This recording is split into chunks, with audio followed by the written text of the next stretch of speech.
Hello viewers, today I'm going to discuss in detail about the conflict which is now escalating, I believe, in the last week or so with the spate of missile exchanges from both the NATO side, the US side, the UK side and the Russian side.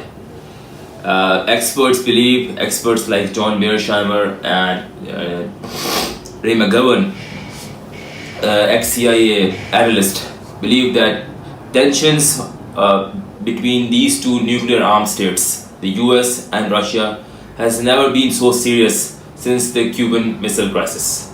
So let's go into detail and see what has happened in the last week or so. You see, the US, the NATO side, on the pretext that North Korean troops are in the Kursk salient assisting Russian military, has given ATACMS to Ukraine. Now, when we say the US has given ATACMS to Ukraine, it actually means that US is directly engaged in the war. At least that is what Putin believes. And what is their premise and what is their objective rationale in believing that US is directly engaging in the war? They believe that when giving ATACMS to Ukraine, the technicians, the experts, the security operators who are directly responsible for operating these ATACMS missiles cannot be Ukrainians. They believe that the sensitive data that is downloaded into these missile systems and then process these data through computer codes requires security access, require sensitive information codes that can never be given to Ukrainian personnel because of the national security concerns of the US especially. And that argument has quite merit, because why would the US provide security codes to Ukrainian military believing that they could be a spy of the Russian military? So with that premise, the Russian military at least believe that the US is directly involved in this war. And when the US is directly involved in this war, then the threat of the nuclear escalation, threat of the nuclear exchange notches more than a notch.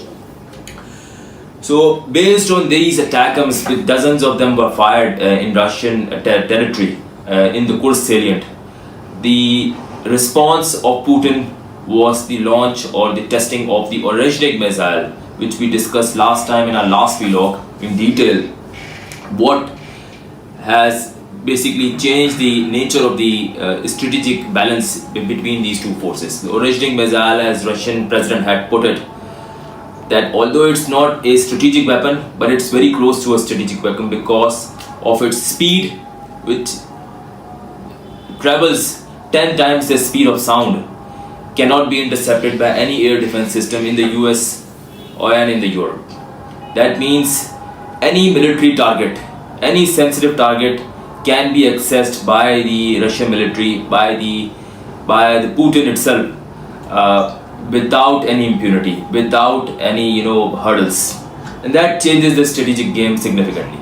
All the Kiev government, the major government installations can be accessed and targeted. The second thing I want to talk about is the political theater which is going on. I think all these maneuvering, these missile maneuvering, can be explained through the political dynamics. We all know January 20 is a deadline for the Biden administration and the Trump administration is taking into office. With Vladimir Putin gaining access to various parts of Donbass, the front battle line moving ever closer to the Dnipro River in the west, the shrinking of the Kursk salient in Russia, and with these new launch of missiles and the nuclear saber rattling, Russia is basically increasing its bargaining chip whenever there is negotiations that are going to happen in the upcoming months. And I believe with increased bargaining chip, Putin would demand at least two things. Number one, that Ukraine would not be a part of NATO. That is one of the preconditions which the Russian president said. And the second is that the 4 oblasts which the Russian military has annexed along the Crimean Peninsula would be a part of the Russian Federation. With these two preconditions and with the increased ascendancy of the Russian military in the war, I believe the only option the NATO has left is to basically cede to the Ukrainian Russian demands and end this conflict in a rather humiliating tone. Thank you so much.